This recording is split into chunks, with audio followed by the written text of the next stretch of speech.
Guys, ayan, nakita niyo ba yung vlog ko na about isda? Maraming nagalit dyan. Maraming nagalit sa mga totoong tao. Pero di ko na kaya ma-explain sa inyo, guys. Anyways, sa mga nag-shares, eto yung mga nakita namin. Sabi ni Ma'am Ayish, tatagalogin ko na lang, nice kayo siyang product. Sabi niya maganda daw yung mga products ko, hehehe. Tapos sabi naman nung nag-share si Madam, ano yan? Ang hirap kasi ng pangalan, Shete, basta ganun na, kayo na magbasa dyan, sa mama, ganun. Meron pala siyang product tapos sabi dito, meron, wear me, sa TikTok, bet ko siya, promise, nag-switch ako sa kanya. Ayan, so ipapakita ko ang products ko. Ayan, madilim na guys, but, I will open the room here. Ayan, sobrang konti na lang ng, yan, yan na lang yung mga lotion ko. Ayan, bleaching set. Yan siya ha, bleaching set. Tapos my scrub, ayan. Konti na lang din, yan na lang. Yung sabon talaga, eto yung kinaka-worry ko. Ako yung nauubusan ng tinda na worry dahil hindi pwedeng maubusan ang stocks natin. Kaya ayan, pinauna ko na yung isang box natin dito na sabon. And this week na po, abangan nyo ang ating facial foam wash. Yes, of course, may pag-glasking effect yun. Nakakatulong yun na mag-stop ng production ng ating black and white heads. And basta marami pa yung nakalimutan ko lang, babalikan ko manufacturer ko. And ngayon, papakita ko sa inyo na maghihilamos ako gamit yon dahil nung nagpailong ako guys, sinasabi ko sa inyo, normal po talaga na pag magpapailong kayo ay magsisilabasan lahat ng oil sa mukha nyo. Tapos, ang mga blackheads and whiteheads. Wala kasi akong yan dati, diba?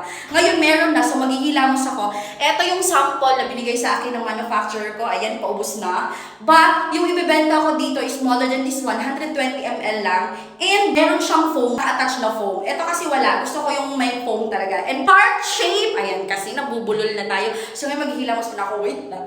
Ayan guys, maghihilamos din naman ako. So, maliligo din naman ako. So, dito na lang ako sa shower namin.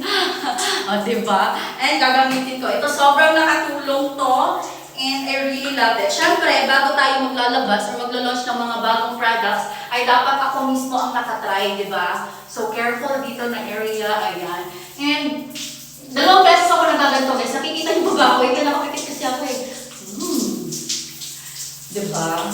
Para mas makita niyo talaga ako ng buong buo. Ayan! Tapos, kasama sa pag-launch nito ang ating yung pinalabas ko na glutamine soap with oatmeal na sabon. Ayan siya. Dahil pinapri ko po yon sa 300 katao na bumili ng ating set ng Wear Me Bleaching Set. And ang daming na-inlove doon, kaya ang daming naghanap. Sabi nila sa akin, Madam, sana all. Baka pwede mo naman available na sa shop yung sabon na yon, yung pinapri mo, kasi gustong-gusto din namin. And ang mabilis talaga maubos sa akin guys, nakikita niyo naman kanina, ang sabon talaga. Wait lang. So, ayan, kapag baguhan ka pa, mas maigi bumili ka ng set. And pwede na naman bumili ka ng paisa-isa, basta huwag ka lang mag-expect na without the appearance of the tree, yung set na yon ay mag-e-effect siya kaagad. So, di ba, dapat andun talaga yung presence ng tatlo para mas effective siya. So, maraming nang na-inlove at saka lalong-lalo na sa amoy. And meron din ako 2 pabango pero hindi ko lang na-flex kanina. Sorry, nasa baba kasi siya. Dazzle Gold and Silver Shimmer Mist yun sila for only 220 pesos. Tapos hanggang September 15 only, may pa-promo tayo buy 2 take 1 sa ating set. Sa ating set, hindi yung set ha, yung sabon, lotion, at saka yung scrub. So, i-check nyo sa ating TikTok shop, pero hindi pa siya available sa Shopee. Ang nasa Shopee pa lang is yung set at saka yung individual. But yung promo natin nasa TikTok, kaya mag-check out na kayo! Hi shoppers! Don't forget to check your skincare products at Wear Me PH today. Enjoy our buy 2. Get 1 promo on selected items valid until September 15th. Come and place your order at Wear Me PH today. Happy shopping!